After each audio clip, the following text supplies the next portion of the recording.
Hello friends, welcome to techs riders. So आज हम जो डिस्कशन करने वाले हैं वो काफ़ी इंपॉर्टेंट टॉपिक है और जितने भी जीएसटी यूज़र्स हैं उनके लिए तो एक वरदान की तरह है। अभी तक जीएसटी में बेसिकली क्या हो रहा था कि हम लोग 2B से इनपुट ले रहे थे, लेकिन हम लोगों ने नोटिस किया ऑडिट के टाइम पे कि वेंडर्स बेसिकली क्या कर रहे हैं कि इनवॉइस इशू कर रहे हैं, और अगर उनसे कोई इनवॉइस कैंसिल हो जाता है या कोई क्रेडिट नोट उन्होंने भेजा है तो उनसे मिस्टेक हो जाती है, जीएसटी में अपलोड नहीं करते हैं।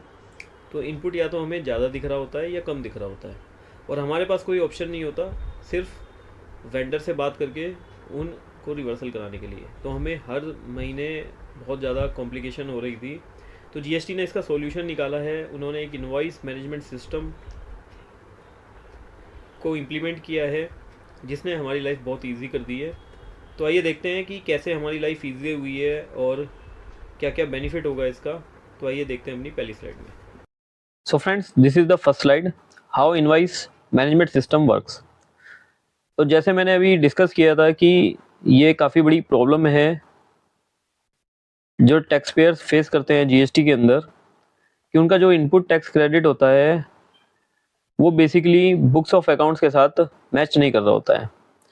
तो आईएमएस आने से ये तो काफ़ी अच्छा हो जाएगा कि हम अपने इनपुट को अपने हिसाब से अपनी बुक्स में या जीएसटी में ले सकते हैं। तो आइए देखते हैं कि कैसे हम लोग कर सकते हैं। तो अभी मैं थोड़ा बेसिक डिस्कस कर लेता हूँ।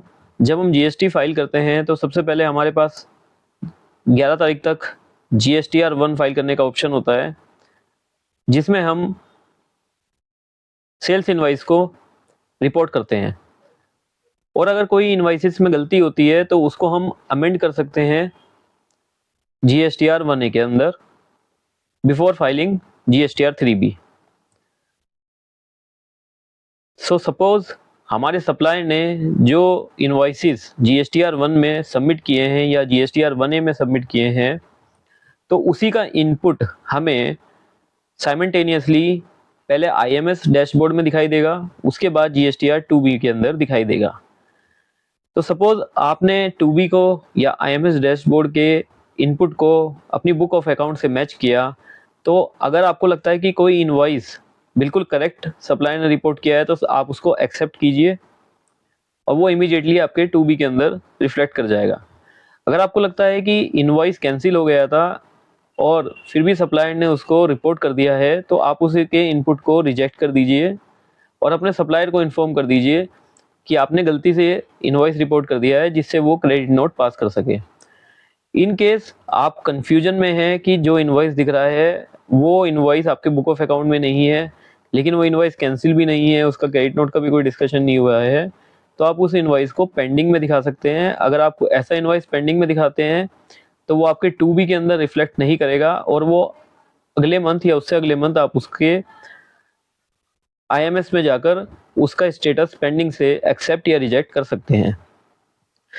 तो ऐसा करने से आपका बेनिफिट ये होगा कि आपकी बुक ऑफ अकाउंट, आपके जो इनपुट है GSTR 2B से जो आप 3B में क्लेम करते हैं, उससे वो मिसमैच नहीं होगा। आप अपने सप्लायर को बोल सकते हैं कि वो पर्टिकुलर इनवॉइस के अगेंस्ट क्रेडिट नोट वो अगले महीने की GSTR 1 में फाइल कर सकते हैं। तो इस फंक्शनैलिटी से काफ़ी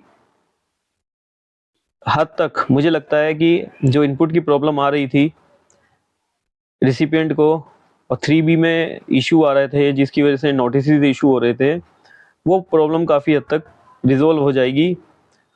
और अगर कोई भी इनपुट या कोई भी IMS में आप चेंज करते हैं 14th के बाद में, तो रिसिपिएंट उसको रिकम्प्यूट कर सकता है GSTR 2B के लिए। So friends, let's talk about benefits of IMS। तो IMS के मल्टीपल बेनिफिट्स हैं जो हम इस स्लाइड में डिस्कस करेंगे, जो सभी बिजनेसमैन को हेल्प कर रहे हैं, चाहे वो स्मॉल हैं चाहे बिग बिजनेसमैन है। तो सबसे पहले ऑडिट में हेल्प मिलेगी। अभी ऑडिटर को मल्टीपल इंटरफेस को यूज़ करना पड़ रहा था डेटा को रिव्यू करने के लिए, लेकिन IMS ये फैसिलिटी देता है कि आपको सारे इनवॉइसेस एक साथ मिल जाएंगे और आपको मल्टीपल इंटरफेस की रिक्वायरमेंट नहीं होगी। तो इससे ऑडिट एरर कैप्चर करने में ऑडिटर को काफ़ी आसानी हो जाएगी। अब बात करते हैं कि 3B में इससे हमें क्या हेल्प होगी। अभी बेसिकली जितना भी इनपुट हमें 2B में दिख रहा था वो ऑटोमेटिकली रिफ्लेक्ट कर रहा था 3B में, और हम without comparing book of account with 2B हम 3B में जितना भी इनपुट आ रहा था उसको क्लेम कर रहे थे, और ऑडिट के टाइम पर वो मिसमैच खड़े हो रहे थे। लेकिन अभी IMS की फैसिलिटी के थ्रू आप इनवॉइसेस को जो इनपुट आ रहे हैं उनको आप एक्सेप्ट कर सकते हैं, रिजेक्ट कर सकते हैं और कैरी फॉरवर्ड कर सकते हैं। तो जो इनवॉइस मिस आउट हो रहे थे वो भी आपको कैप्चर हो जाएंगे, और जो आप इनवॉइसेस एडिशनल आपको इनपुट मिल रहा था उसके लिए भी आपको आसानी से डिफरेंशिएट कर पाएंगे। अब बात करते हैं पेंडिंग इनवॉइसेस की। बेसिकली क्या है, जो पेंडिंग इनवॉइसेस हैं, जो कन्फ्यूजन है कि इनपुट तो दिख रहा है लेकिन हमारी बुक्स में वो इनपुट नहीं है, तो पेंडिंग इनवॉइसेस को आप सिलेक्ट करके उसे कैरी फॉरवर्ड कर सकते हैं नेक्स्ट टैक्स पीरियड के लिए, और ड्यूरिंग द टाइम आप सप्लायर के साथ डिस्कशन करके उस मैटर को सॉर्ट आउट कर सकते हैं। इसके थ्रू आपका 2B और 3B इम्पैक्ट नहीं करेंगे। अब अच्छी बात यह है कि ये सिर्फ मंथली टैक्स पेयर के लिए नहीं है, ये QRMP टैक्स पेयर के लिए भी है जिन्होंने क्वार्टरली रिटर्न को सिलेक्ट किया है, वो भी IMPS में देख सकते हैं। IMPS का डेटा उनको फर्स्ट 2 मंथ्स नहीं दिखाई देगा क्वार्टर में, लेकिन क्वार्टर के लास्ट मंथ में उनको पूरे क्वार्टर का डेटा दिखाई देगा और वो अपनी GSTR 2B को अकॉर्डिंगली एडजस्ट कर सकते हैं। फ्रेंड्स, आप देख सकते हैं कि IMS इनवॉइस मैनेजमेंट सिस्टम के थ्रू आप कैसे अपने इनपुट को क्लेम कर सकते हैं, उसको कंट्रोल कर सकते हैं, बुक्स ऑफ अकाउंट्स को मेंटेन कर सकते हैं। उससे आपका जो एरर है जो ऑडिट में ही आपके कैप्चर होता था वो मिनिमाइज हो सकता है।